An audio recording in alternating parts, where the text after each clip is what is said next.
Hello, and welcome to Financial Fluence, where we'll teach you the most up-to-date strategies and tricks for making money online.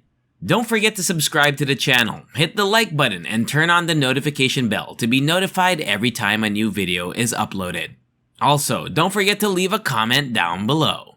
In this video, we'll talk about why you should choose a boring job and its benefits. The other day, I was watching the 1999 comedy Office Space, which is set at the height of the corporate culture of the 1990s. Although it is one of my all-time favorite movies, I kept noticing something new when I watched it. The ironic commentary on having a dull job at a dull corporation is the basis of the comedy. But the more I watch it, the better Peter and his coworkers' careers seem to be doing.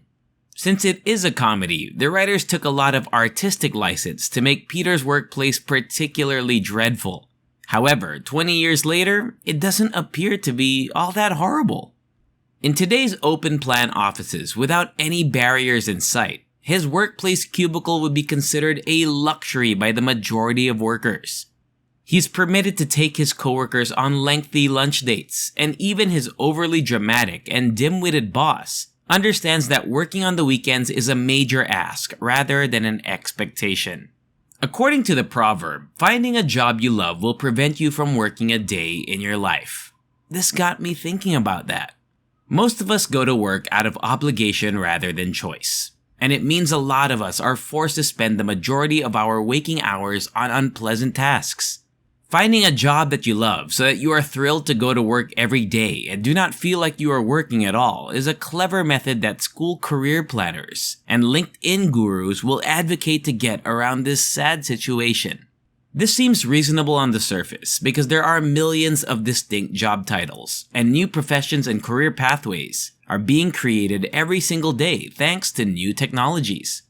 Although I didn't have my current job as a full-time YouTuber 15 years ago, it is now the occupation that kids want the most, surpassing more conventionally popular choices like an astronaut. However, I want to focus on doing what I do best, which is to stop this parade of people finding happiness in their jobs. I want to try to persuade you that a terribly dull job is what you actually want.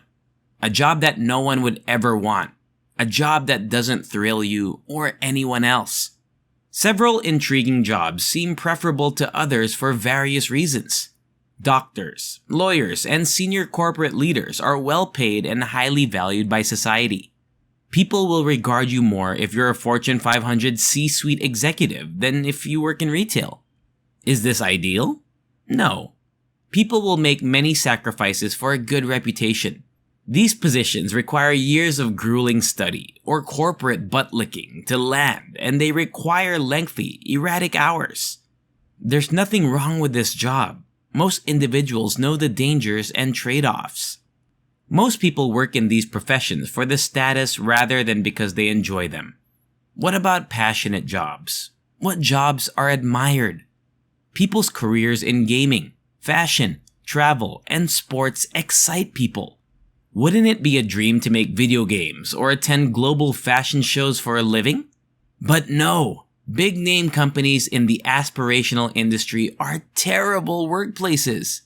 They know people want to work for them, so if you're not willing to work unpaid overtime, put up with an abusive management, and accept low pay, there are dozens, sometimes hundreds, of equally qualified candidates willing to put up with these issues, because they get to work in what they initially thought would be their dream job.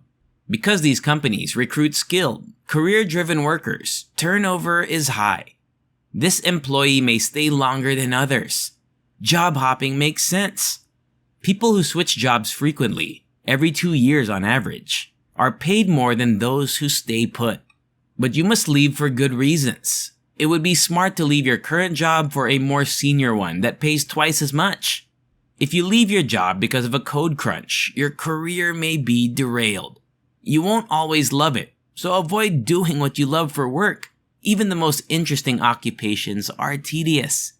Video game testers spend much of their time repeating the same objective to find bugs. Most NFL staffers spend their days in an office answering emails. Even if a dream job meets expectations, working 40 hours a week against your will under the threat of homelessness can change your view. It's much better to work for money and then spend it on leisure activities. I hope I've shown that fascinating jobs aren't necessarily what they seem. It doesn't mean a boring job is the best. Many people overlook their benefits. On average, boring jobs at boring companies are easier to get than rare, desirable jobs at exciting companies. Having additional options early in your career can give you an advantage over peers who waited for their dream job or endured long internships.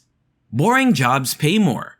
Ford employees averaged $64,316 in 2018, including bonuses, overtime, and stock awards. GM employees and media wages exceeded $77,840.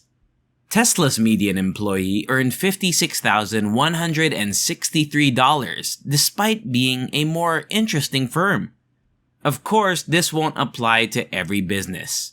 A company can pay its workers less if there are more applicants. When considering entire sectors, this becomes evident. Web developers earn more than game designers. Exxon's marketer will earn more than the Patriots marketer. A bank admin makes more than one at a Vanity Fair. If you are doing a job for financial gain, you should work to earn as much as possible. The name of your building won't be seen from your desk anyway. If earning money isn't your top priority when choosing a career, doing dull work still has its benefits. Simply put, enjoyable tasks are more fun. A dull workplace is more likely to be populated by workers and supervisors who understand that jobs are what individuals do to support their families. Relationships at work that are more productive are often the result of this corporate attitude. When you ask for a raise, a promotion, or a recommendation letter, a manager at a nameless, uninteresting firm who has been in their position for decades and has no plans to move up the corporate ladder is not going to take it personally.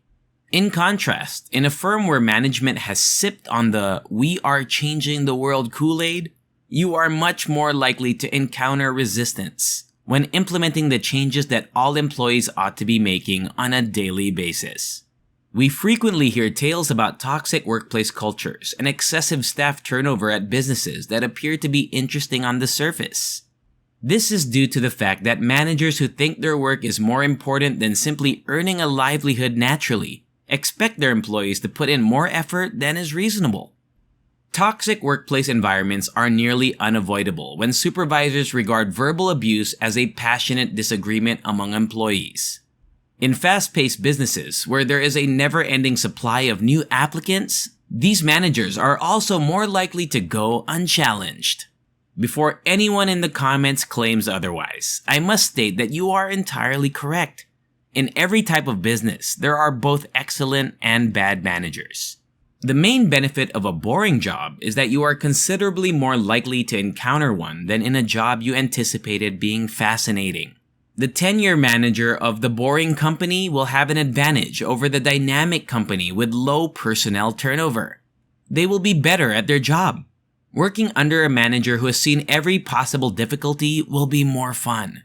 Experienced managers have less to prove. If they're confident in their abilities, they won't need to overwork their employees to reduce turnover. Even the best work in the world would be unbearable if the manager was inept and blamed the team. Working a monotonous job enhances your chances of finding a good manager who will make your job bearable and develop your career, allowing you to earn more money and follow passions that other people turned into jobs.